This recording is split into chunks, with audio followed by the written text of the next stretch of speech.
आज मैं तुम्हारे साथ 10 बौद्ध शिक्षाएं साझा करना चाहता हूं जो तुम्हें अपने जीवन के सबसे अंधेरे समय में भी शांति खोजने में मदद कर सकती है। अगर तुम इन्हें खुले दिल से सुनो तो तुम्हें दुनिया और अपने आप को देखने का एक नया तरीका मिल सकता है। अंत तक बने रहो क्योंकि यह ज्ञान तुम्हारे आंतरिक मार्ग पर एक नया मोड़ ला सकता है।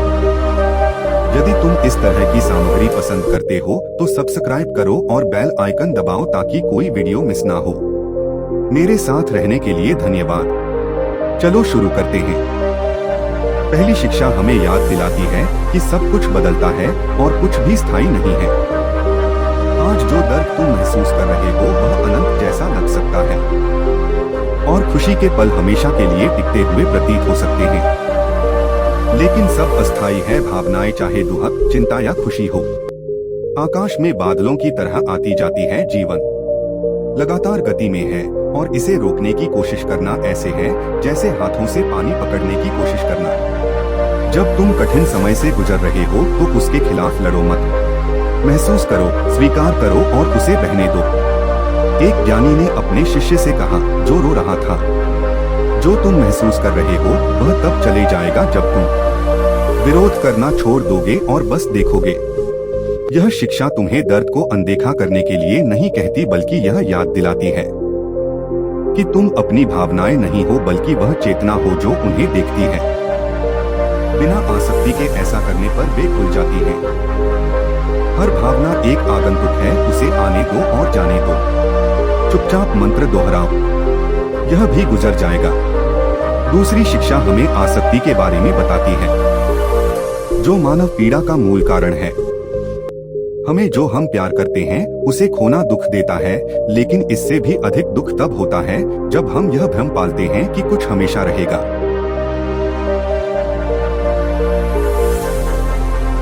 बुद्ध के अनुसार पीड़ा घटनाओं से नहीं बल्कि हमारे परिवर्तन के विरोध से पैदा होती है।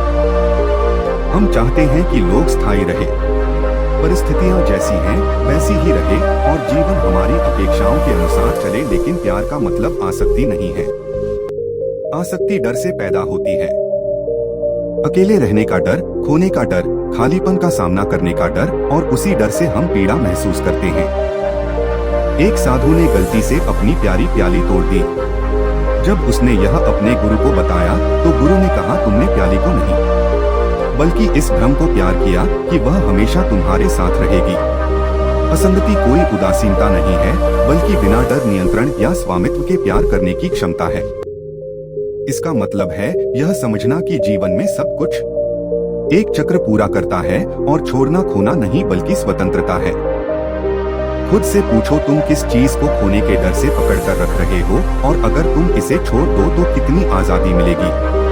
तीसरी शिक्षा हमें याद दिलाती है कि सच्ची शांति तुम्हारे अंदर से जन्म लेती है। अक्सर हम बाहर से वही खोजते हैं जो केवल हमारे भीतर विकसित हो सकता है।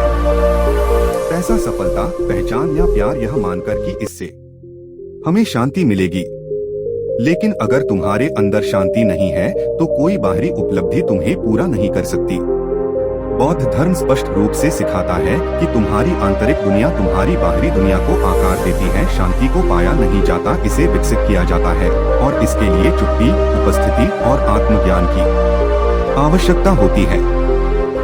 एक शिष्य ने एक ज्ञानी से पूछा शांति पाने के लिए मुझे कहाँ जाना चाहिए और उसने उत्तर दिया आंखें बंद करो, अपनी सांस सुनो, यही रास्ता शुरू होता है। अगर बाहर अराजकता है तो अपने भीतर गहराई में जाओ। अगर दुनिया चिल्ला रही है तो चुप्पी में खुद को सुनना सीखो। तुम्हारा अंदर एक मंदिर हो सकता है, लेकिन अगर तुम वहां नहीं जाते तो तुम बाहरी शोर में जियोगे और शोर में जीना यह भूलना है कि तुम कौन हो। अपने आप से यह पूछो हाल ही में तुमने शांति कहाँ खोजी है। दिन में कितने समय तुम अपने साथ होते हो? क्या तुम बिना जल्दबाजी के सांस लेने और बिना न्याय किए खुद को महसूस करने की अनुमति देते हो? याद रखो, शांति का मतलब समस्याओं की अनुपस्थिति नहीं है बल्कि चेतन उपस्थिति है। अराजकता के बीच भी वह चेतना तुम हो। चौथी शिक्षा हमें याद दिलाती है कि हम वही बन जाते हैं जिसके बारे में हम सोचते हैं। मन एक नदी की तरह है जो कभी नहीं रुकती और हर विचार एक बूंद है जो समय के साथ हमारी वास्तविकता को आकार देती है। यह कविता नहीं है, बल्कि एक गहरी आध्यात्मिक सच्चाई है। जो तुम सोचते हो वह तुम्हारे जीवन को बदलता है। अगर तुम डर, कमी या क्रोध के विचार दोहराते हो तो वे भावनाएं तुम्हारे शरीर और परिवेश में जड़ जमा लेती हैं। लेकिन अगर तुम करुणा, धैर्य और स्पष्टता को विकसित करते हो तो वह सकारात्मक ऊर्जा तुम्हारे चारों ओर फैलती है। बौद्ध धर्म में मन का प्रशिक्षण कोई विलासिता नहीं, बल्कि आवश्यकता है। इसलिए ध्यान, माइंडफुलनेस और मंत्र जैसी प्रथाएं हैं। यह मानसिक नदी को वश में करने में मदद करती है, जो बिना दिशा के तुम्हें अंधेरे में खींच सकती है। एक बिना नियंत्रण वाला मन जेल बन सकता है। प्रेम से देखी गई चेतना स्वतंत्रता बन जाती है। एक व्यावहारिक सुझाव: जब भी तुम नकारात्मक और दोहराए जाने वाले विचार को महसूस करो तो उसके खिलाफ मत लड़ो। उसे देखो, सांस लो और ध्यान बदलो।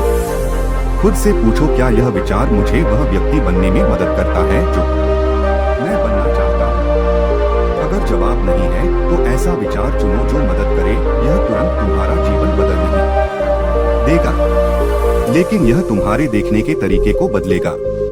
और वही अक्सर सबसे महत्वपूर्ण होता है। पांचवी शिक्षा हमें याद दिलाती है कि हमारे पास केवल यह क्षण है। अतीत अब अस्तित्व में नहीं है और भविष्य अभी नहीं आया है। एकमात्र वास्तविक चीज यह क्षण है, यह सांस, यह शब्द, यह विराम। हम कितनी बार वास्तव में वर्तमान में होते हैं? हम अतीत या भविष्य में फंसे रहते हैं और इस तरह हम असली जीवन खो देते हैं। बुद्ध ने सिखाया कि मुक्ति तब आती है जब हम वर्तमान में पूरी तरह सचेत होते हैं।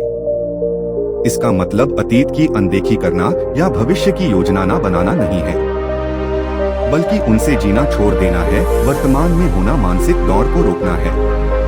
किसी की आंखों में देखकर सच में देखना है। वर्तमान का आनंद लेना मतलब हर पल को सच में छकना है।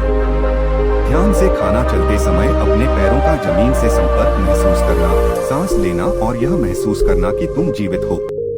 एक व्यावहारिक सुझाव है कि दिन में एक समय चुनो जब तुम पूरी चेतना के साथ कोई गतिविधि करो। यह पानी पीना हो सकता है, नहाना, संगीत सुनना या बस सांस लेना, लेकिन इसे बिना किसी विचलन के करो।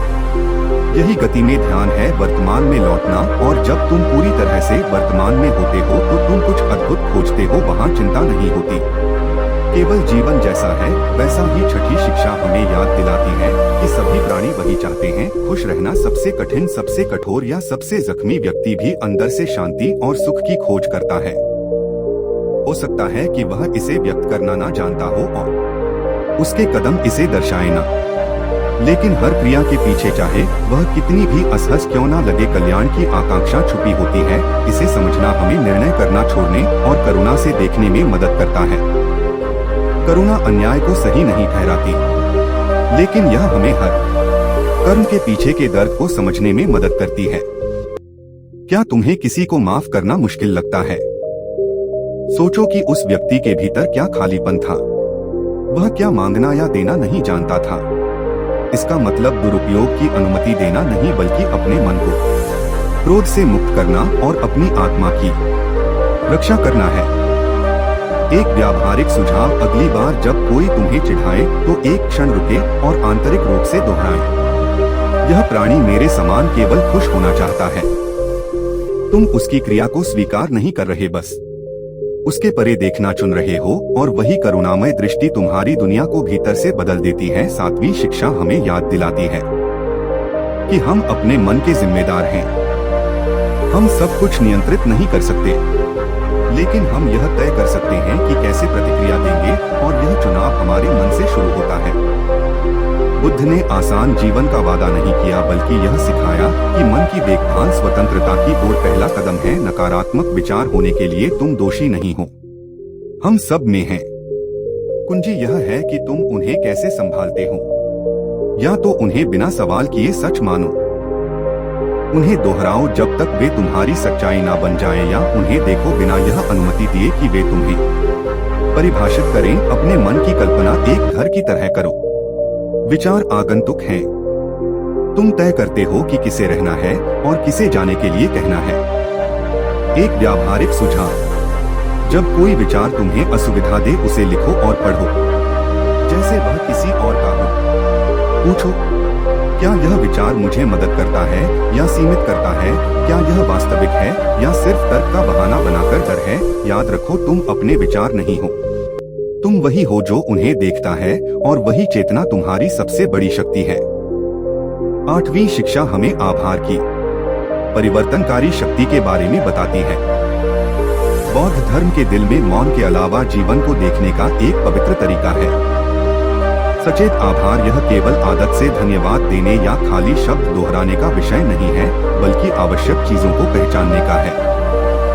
जो हवा तुम सांस लेते हो, जो तुम्हें सुनता है, जो छत तुम्हें सुरक्षा देती है, तुम्हारा शरीर जो तुम्हें सहारा देता है, यहाँ तक कि दर्द में भी आभार सतही भावना नहीं, बल्कि गहरी प्रथा है, जो हमें आत्मा से देखने की शिक्षा देती है। छोटे छोटे चीजों के लिए भी आभार प्रकट करके हम उस प्रचुरता के साथ जुड़ते हैं जो पहले से मौजूद है, और कमी के बंधन से मुक्त हो जाते हैं। साधु सिखाते हैं कि हानि के बीच भी हम आभार प्रकट कर सकते हैं, न कि जो चला गया उसके लिए, बल्कि जो शिक्षा उसने दी उसके लिए। हर दिन सोने से पहले एक क्षण निकालो और 3 चीजों को लिखो या याद करो जिनके लिए तुम आभारी हो सकते हो। यह बड़े कदम होने की आवश्यकता नहीं है। एक ईमानदार बातचीत, एक गर्म भोजन या किसी कृपा का कार्य इरादे के साथ आभार की प्रथा तुम्हारी ऊर्जा बदल देती है, क्योंकि जब मन कठिनाइयों के बीच भी जो फूले उस पर ध्यान केंद्रित करना सीखता है तो सच्ची शांति उत्पन्न होती है। 9वीं शिक्षा हमें याद दिलाती है कि परिवर्तन तुम्हारे अंदर से शुरू होता है। कई लोग दुनिया को बदलना चाहते हैं, लेकिन कम ही लोग वास्तव में खुद को देखने की हिम्मत रखते हैं। बुद्ध ने सिखाया कि जैसे एक मोमबत्ती बिना अपनी लौ के दूसरी को नहीं जला सकती, वैसे ही हम अपने अंदर परिवर्तन किए बिना बाहरी दुनिया को नहीं बदल सकते। हम न्यायपूर्णता और सचेत संबंध चाहते हैं, लेकिन वही आदतें, निर्णय और बहाने दोहराते रहते हैं। मौसम, राजनीति, साथी या भाग्य के बदलने की प्रतीक्षा मत करो। बाहरी कुछ भी नहीं बदलेगा अगर तुम अपने भीतर परिवर्तन नहीं करते।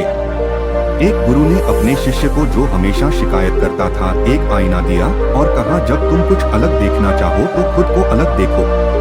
यह शिक्षा तुम्हें दोषी बनाने के लिए नहीं, बल्कि तुम्हें हमेशा से मिला शक्ति लौटाने के लिए है। जब भी तुम अधिक धैर्यवान, ईमानदार या करुणामय बनने का चुनाव करते हो, बिना यह उम्मीद किए कि दूसरे पहले ऐसा करें, तुम उस परिवर्तन के बीज बन जाते हो जिसे तुम देखना चाहते हो।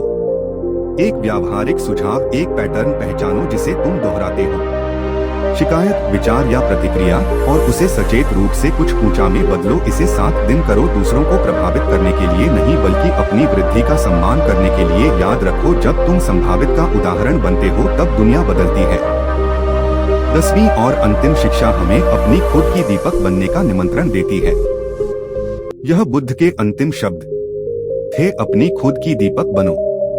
उन्होंने अंधाधुंध दूसरों का पालन करने या अनुकरण करने को नहीं कहा, बल्कि अपनी रोशनी जलाने को कहा। कोई भी तुम्हारे लिए जाग नहीं सकता। हम मार्गदर्शकों, किताबों और तकनीकों से घिर सकते हैं, लेकिन अगर हम भीतर नहीं देखते और अपनी चेतना नहीं जलाते तो सब बाहरी शोर बन जाता है। एक युवा साधु ने पूछा कि सभी नियमों का पालन करने के बावजूद वह ज्ञान नहीं पा रहा है, और उसके गुरु ने उत्तर दिया, परफेक्ट दीपक खोजना छोड़ दो, तुम ही अग्नि हो। उस क्षण से युवा ने अनुकरण करना छोड़ दिया और गहराई से अपने आप को सुनना शुरू किया। वहीं अपने मौन में उसने जागृति पाई। एक व्यावहारिक सुझाव, हर सुबह कुछ मिनट निकालो सिर्फ अपने साथ रहने के लिए, बिना विचलनों, बिना मोबाइल और बिना अपेक्षाओं के। केवल तुम्हारी सांस और तुम्हारी उपस्थिति। यह आंतरिक स्थान अकेलापन नहीं, बल्कि सार्वभौमिकता है।